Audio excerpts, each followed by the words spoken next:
Hello, Billy Ho here. Welcome to the Picks, Pivots, and Strategy Show for this week's Farmers Insurance Open Tournament. A little congratulations to my man Huston Swafford for getting her done yesterday. He bailed me out big time. The dude was nails down the stretch. That birdie on 17 from, I don't know, 25, 35 feet or so sealed it. Man, how good was he? And also, congratulations to Mr. L. Bullard 64, who took down the Billy Ho. Nice, only guy over 500 points in the tournament. So well done there, sir or ma'am. And let's see. I guess that's all I really want to talk about. I don't want to get into last week too much. That Amex, I'm absolutely going to mark down to dial it back and not play as much because it's too damn unpredictable. It's just with the long rounds and all that bullshit. It's not going to see a lot of my bankroll that week. Oh well, it's a new day and it's a new week, so let's get her started. All righty, and we always started off with our subscribe and like and give me a follow on Twitter. It's BILLYAH40 on the Twitter machine. And hit me up there. Shoot me a DM if you want. I'll invite you to get in on our Flophouse Discord channel. We've added a few new members so far, but we're always willing. And the reason I ask you to DM me is because I'm not saying I don't like other people that do content on my Discord, because that's fine. We have a couple of guys that do that already, but there are people that sell shit and sell like bets and picks and lineups and all that garbage. I'm not down for that. So I just want to kind of just at least have some sort of gateway to keep an eye on who's coming in and who's coming out. So that's all of that. This is just another quick look at the course layout, and I'll slide over here. And this is the obviously the south course. The north course is a bent grass greens. That's what I know for sure. It's 7,200 yards and it's significantly easier. So just keep that in mind. And this is your statistics on the south course. I went over all this in the first look show. So you know what? Go look at that if you want to know. All righty. And of course, these were our horses for courses. Rom and Tony are probably going to be 1-2 in a lot of lineups, or Rom/Sam Burns. I could have put Sam Burns on here as a course horse, absolutely. And then Reed Palmer and Johnny, as Pat Mayo likes to say. And okay, next up on The Price is Right is I do believe this is just a fall form model. Let's see. John Rahm number 1, Sam Burns number 2. With the amount of rounds I've got on here, there we go. Let's look at this one. I like this model a little better. And you can see at the top what the model's referring to. Obviously, John Rahm. I'm not down with Griot. Corey Connors, I might give a shot here. The Poa putting concerns me, and short game is a must. That really concerns me. But Rahm, Xander, Neiman, I think I would like on this course.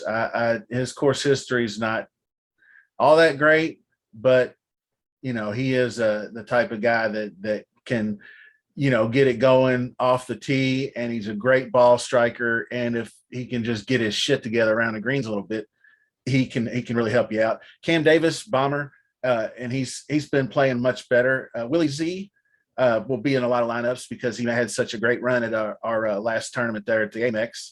And my man Keegan, our namesake for our weekly Full Keegan League. And if you don't know what a Full Keegan is, go Google it. And you should be able to find an article or two on that. JT, my boy right behind you in the middle there he is. He's my dude. But I don't know, man. He's playing much better. And maybe the switch over to Poa for the putter. This could be his week. I'm going to keep an eye on his game and his ownership, and then maybe we'll do a little JT action. Luke List is playing very well, and it's funny he gets, since I guess the competition's raised, he gets a bump down to 7,600, which is a little more tolerable in my opinion. Big Bank Hank Labiota, who's showing up in the model, but just because he was so good there for a long time, and then he just kind of fell off the map. Now we've got DJ making his first appearance since Nam, it feels like. I think it was like the CJ Cup or some shit last year, like legit 4 months since he's played. And I'm not down for that. DJ could come out and let him surprise me. Now, if he's dirt low, sub 10%, like 6% owned at his price tag 10.3, I'll probably fire a few bullets on that. But if the ownership's up there, I'm not feeling it. Ryan Palmer, obviously he's a list on the course horses, and he's showing some form. So I'm feeling pretty good about him. Excuse me. Got a little sniffles here. Mark Leishman playing great. I'm going to keep an eye on his ownership. He's won here before. Bryson doesn't have the greatest course history here, but he is tagging that ball out there, and if he can just bomb and gouge, he can score, and he will be around the green, and he is actually a low-key good POA putter, so I'm feeling him pretty good. Matt Wolfe, I might run back because the industry, as Wolfe got major ownership toward the end of the week. They steamed him. And at that term, I'm out on that term, by the way. DFS guys, steamed for guys that are picking up ownership during the week. You steam your vegetables, folks. You don't steam players. Anyway, I digress. Max Homa down here at the bottom is the next guy on this list that I like. And I'm really hoping he keeps that West Coast long course Genesis type balling out activities going. Then we'll get her done.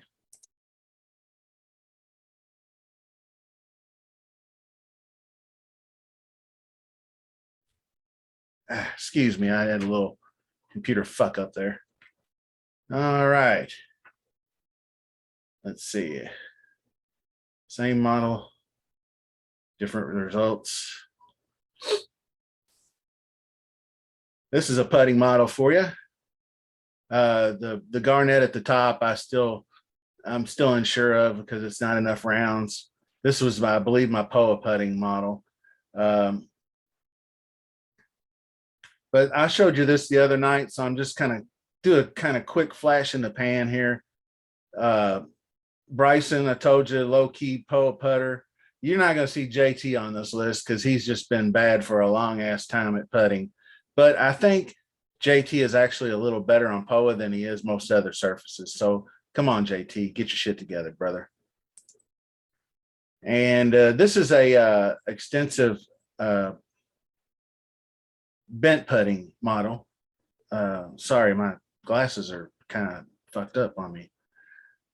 In case you can't tell, I'm the sight challenged on the reading level, and just a little bit personally on myself. I had what was known back in the 90s as RK, radial keratotomy surgery, and that was before LASIK came out.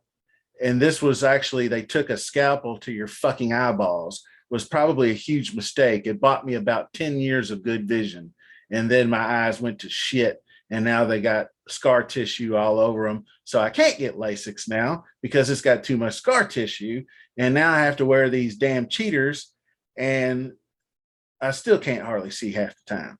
But that's just enough about me. That's my cross to bear. So on to the model. Of course, you got the X-Man, Pat Perez, always a good putter. Cam Davis, bent putting. This is strictly for the North Course. So if you want to look at it for showdown purposes, these are some guys that might be able to make you some birdies. Killer Keith showing up there. I like to see that. He can take advantage of the bent. And Patton Kazire is another guy who's playing well. And Taylor Pendrith down there, he's kind of a bomb and putt kind of guy too. So he might be good in stacks with Bryson or in stacks with Cam Davis, or if you do skill set stacks, say that real fast. Skill set stacks. Anyway, I guess that'll sum it up for now. I just wanted to get this out here. It is like a Wednesday show, so I'm going to stop that. And we're going to polish it off. Let's see. And this is the end of the video. I hope you all enjoyed it. Give me a like, subscribe, and comment. Let me know who you like. Maybe give me a sub 7K guy this time around. And I am going to post in the description the link to the Billy Ho. I don't know if it'll fill, how fast it'll fill, since I just got it out a couple hours ago. But since it starts Wednesday, we're going to roll as fast as we can to get that shit done. So until next time, see ya.